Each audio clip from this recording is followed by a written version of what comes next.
Hello student, welcome back to Nishan classes online tutorial. Last lecture में हमने यकृत के बारे में जानकारी ली थी। आज हम यकृत के कार्य पढ़ेंगे। सबसे महत्वपूर्ण कार्य होता है कि यह पित्त का निर्माण करना।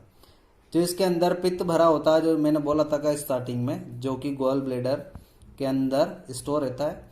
यह बनता तो यकृत के अंदर, लेकिन स्टोर जो है वो गॉल ब्लेडर या पित्ताशय के अंदर जाकर स्टोर किया जाता है। यहाँ पर जो बाइल या पित्त का निर्माण होता है, ये बाइल जो है वह हल्का क्षारीय होता है, मोस्टली क्षारीय होता है। इसका पीएच होता है 8। इसके अंदर कुछ बाइल एसिड उपस्थित होते हैं, यानी कि पित्त अम्ल, जैसे कि कॉलिक एसिड, डीऑक्सीकॉलिक एसिड और कीनोडीऑक्सीकॉलिक एसिड, ये इस पित्त के अंदर उपस्थित होते हैं। इसके अलावा यकृत के अंदर पित्त में बाइल सोल्ट यानी कि पित्त लवणों का भी निर्माण किया जाता है।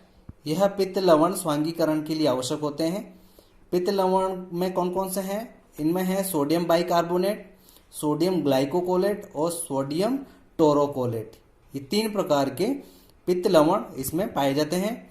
इसके अलावा इसमें कुछ पित्त वर्णक या पिगमेंट होते हैं, जिन्हें बोलते हैं बिलीरुबिन और बिलीवर्डिन। यह पीले कलर के वर्णक इसमें पाए जाते हैं, जिनका निर्माण यहाँ पर यकृत में ही होता है। इसके अलावा बाइल या पित्त के अंदर जल H2O, म्यूसिन, इसके अलावा लेसिथिन और कोलेस्ट्रॉल उपस्थित होते हैं। पित्त वर्णकों का मुख्य कार्य होता है कि पित्त को कलर प्रदान करना, जो कि हल्का पीला कलर का होता है। हल्का पीला और हरा। पित्त को जो बोलते हैं वो पीले हरे रंग का एक मिक्सचर होता है, उस तरह का ये दिखता है। पित्त में उपस्थित जो पित्त वर्णक होते हैं वो हीमोग्लोबिन के विघटन से बनते हैं। पित्त का पीएच 8 है, क्योंकि यह क्षारीय होता है और यह पित्त वाहिनी द्वारा डुओडिनम यानी ग्रहणी में जाकर वहां पर स्त्रावित कर दिया जाता है। तो क्योंकि अमाशय के अंदर भोजन जो बहुत ज्यादा अम्लीय होता है वो ग्रहणी में आता है, तो ग्रहणी में उसको यहाँ पर बाइल या पित्त के द्वारा क्षारीय कर दिया जाता है, जिसकी वजह से जो अग्नाशय वाहिनी द्वारा अग्नाशय रस आता है वो ग्रहणी में आकर एंजाइम यहाँ पर सक्रिय हो सके। उसकी वजह से पित्त जो है वह डुओडिनम में एक क्षारीय माध्यम प्रदान करता है, जिससे यहाँ पर अग्नाशय एंजाइम या अग्नाशय रस में उपस्थित एंजाइम सक्रिय हो सके और भोजन का पाचन कर सके। इसके अलावा पित्त जो है हानिकारक जीवाणु यानी बैक्टीरिया वगैरह को भी किल या नष्ट करने का कार्य करता है। पित्त का जो मुख्य कार्य होता है वो वसा का स्वांगीकरण होता है, यानी कि ये फैट या वसा का पाचन करने में महत्वपूर्ण भूमिका निभाता है। पित्त के अंदर जो पित्त लवण पाए जाते हैं उनका मुख्य कार्य होता है विटामिन के अवशोषण में सहायता करना। तो यह था यकृत का पहला कार्य, पित्त का निर्माण करना, जिसके अंदर बहुत सारे कंटेंट में पड़े और उन कंटेंटों का क्या काम होता है, क्या कार्य करते हैं। बाइल का मुख्य कार्य क्या होता है वो हमने यहाँ पर पढ़ा है। उसके बाद यहाँ दूसरा कार्य आता है लीवर या यकृत का, कि यह कार्बोहाइड्रेट के पाचन में सहायक होता है। यहाँ पर जो है भोजन यानी कार्बोहाइड्रेट में, यानी कि यहाँ पर जो भोजन में उपस्थित ग्लूकोज होता है उसको ग्लाइकोजेनेसिस के द्वारा ग्लाइकोजन में बदल दिया जाता है, और आवश्यकता अनुसार यहाँ पर जो ग्लाइकोजन होती है वो उपयोग में ले ली जाती है, और जब हमें आवश्यकता नहीं होती तो यह ग्लाइकोजन जो है वो लीवर की, जो मैंने बोला था पालिकाओं में, ये देखिए पालिकाओं में जो हिपेटोसाइट कोशिकाओं की एक पंक्ति थी, तो इन हिपेटोसाइट कोशिकाओं में ये ग्लाइकोजन आकर स्टोर हो जाता है जब हमें ग्लाइकोजन की आवश्यकता नहीं होती है। और जब हमें वापस ग्लूकोज की आवश्यकता होती है तो इसी ग्लाइकोजन को ग्लाइकोजिनोलाइसिस के द्वारा वापस ग्लूकोज में परिवर्तित कर दिया जाता है, और ग्लूकोज को हम वापस एनर्जी के रूप में काम में ले लेते हैं। तो यह यकृत का दूसरा कार्य हुआ। कार्बोहाइड्रेट के पाचन में ग्लाइकोजेनेसिस और ग्लाइकोजिनोलाइसिस हमने पढ़ा।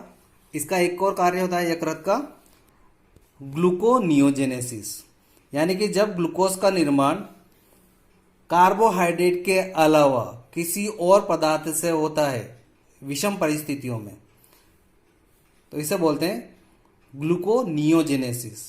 जैसे विषम परिस्थितियों में लीवर की कोशिकाएं जो है वह अमीनो एसिड, फैटी एसिड और ग्लिसरॉल से ग्लूकोज का निर्माण करती है। ये याद रखना कि यहाँ पर लीवर की कोशिकाएं यानी यकृत कोशिकाएं जो है विपरीत परिस्थितियों में ग्लूकोज का निर्माण जो है वह अमीनो एसिड, फैटी एसिड यानी कि वसीय अम्ल और ग्लिसरॉल से करती है। इसी को बोलते हैं हम लोग ग्लूकोनियोजेनेसिस। यानी यकृत का एक और कार्य हो गया ग्लूकोनियोजेनेसिस। प्रोटीन, अमीनो एसिड और ग्लिसरॉल, इनसे ग्लूकोनियोजेनेसिस के द्वारा ग्लूकोज का निर्माण यकृत द्वारा किया जाता है।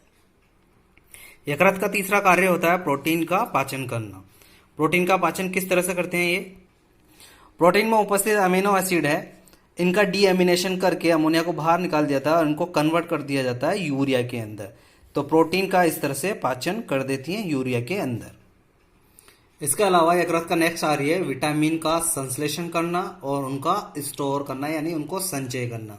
जैसे यहाँ पर मैंने दिखा रखा है कि कैरोटीन से विटामिन ए का संश्लेषण होता है, उसी प्रकार ये जितने भी वसीय अम्ल में घुलनशील जितने भी विटामिन होते हैं, जैसे कि विटामिन ए, डी, ई, के यानी विटामिन B12, इन सब का संश्लेषण प्लस इनका संचय यकृत कोशिकाओं के द्वारा ही किया जाता है। यकृत कोशिकाओं के द्वारा हिपेरिन का भी स्त्रावण किया जाता है। हिपेरिन जो है वह एंटी कोगुलेंट होता है, यानी कि हमारी रुधिर वाहिनियों में जो रक्त बह रहा है उनको हमारी वाहिनियों में जमने से यह रोकता है। तो हिपेरिन का मुख्य कार्य होता है रक्त वाहिनियों में ब्लड को जमने से रोकना, यानी कि उनका थक्का बनने से रोकता है। इसीलिए हमारी वाहिनियों में रक्त निरंतर बहता रहता है। नेक्स्ट कार्य है कि हमारे रक्त में जो प्लाज्मा प्रोटीन्स होती हैं उनके संश्लेषण में भी यकृत कोशिकाओं की मुख्य भूमिका होती है। यकृत कोशिकाओं के द्वारा प्लाज्मा प्रोटीन में पहली है एल्ब्यूमिन। यह एल्ब्यूमिन का संश्लेषण करती है तथा क्लॉटिंग फैक्टर जो कि थक्का बनाने में काम आती है उनका भी यह निर्माण करती है। तो एल्ब्यूमिन जो है वो हमारे शरीर में H2 यानी कि जो रक्त है उनके अंदर जल की मात्रा को मेंटेन करके रखने का कार्य करती है। तो एल्ब्यूमिन का कार्य होता है कि हमारे रक्त में जो H2O यानी जल है उनके अणुओं को पकड़ कर रखना और जल की मात्रा को नियमित बनाए रखना रक्त के अंदर। इसके अलावा दूसरा काम होता है प्लाज्मा प्रोटीन बनाना, जो है क्लोटिंग फैक्टर, जो कि दो प्रकार की होती है, फाइब्रिनोजन प्रोटीन और प्रोथ्रोम्बिन प्रोटीन, जो कि चोट लगने पर जब रक्त बहता है तो वहां पर यह रक्त का थक्का बनाने में काम आती हैं। तो ये दो प्रकार की प्लाज्मा प्रोटीन यहाँ पर यकृत कोशिकाओं के द्वारा बनाई जाती हैं, एल्ब्यूमिन और क्लोटिंग फैक्टर यानी कि फाइब्रिनोजन और प्रोथ्रोम्बिन। लीवर यानी यकृत का सबसे महत्वपूर्ण कार्य होता है कि यह हमारी भ्रूणावस्था में जो है वह हीमेटोपोइटिक ऑर्गन या अंग की भांति कार्य करता है। इसका मतलब है कि यह भ्रूणावस्था में रक्त की आरबीसी का निर्माण करने का कार्य करता है। तो यहां पर एक चीज ध्यान देने योग्य है, मैंने बोला भ्रूणावस्था में लीवर की कोशिकाएं जो होती हैं वो इरिथ्रोपोइटिक या हीमेटोपोइटिक अंग की तरह कार्य करती है, यानी आरबीसी का निर्माण कर रही हैं। और मैंने जब आपको अभी उसका एक यकृत पालिकाओं की संरचना बताई थी तो वहां पर कुफ्फर कोशिकाएं बताई थी, जो कि हिपेटिक कोड यानी जो पंक्ति रूपी हिमेटोसाइट कोशिकाएं थी उनके बीच में गैप था एक, जिसको मैंने सिनुसोइड कहा था, वहां पर कुफ्फर कोशिकाएं थी। वहां पर वो आरबीसी यानी डेड आरबीसी को विघटित करने का काम कर रही थी। वो था एडल्ट या वयस्क अवस्था के अंदर। तो देखें यहाँ पर दो कार्य करती है इसने।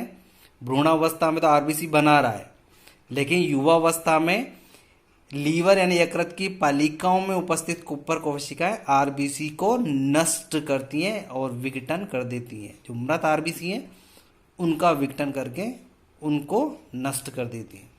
तो लीवर का दो अलग अलग जगह कार्य हो गए। भ्रूणावस्था में तो आरबीसी बना रहा है और युवावस्था में आरबीसी को, डेड आरबीसी को नष्ट कर रहा है। ये दोनों चीज याद रखिएगा। तो ये थे आज के लीवर या यकृत के कार्य। नेक्स्ट लेक्चर में हम लोग अगली पाचन ग्रंथि अग्नाशय की स्टडी करेंगे। जब तक के लिए गुड बाय।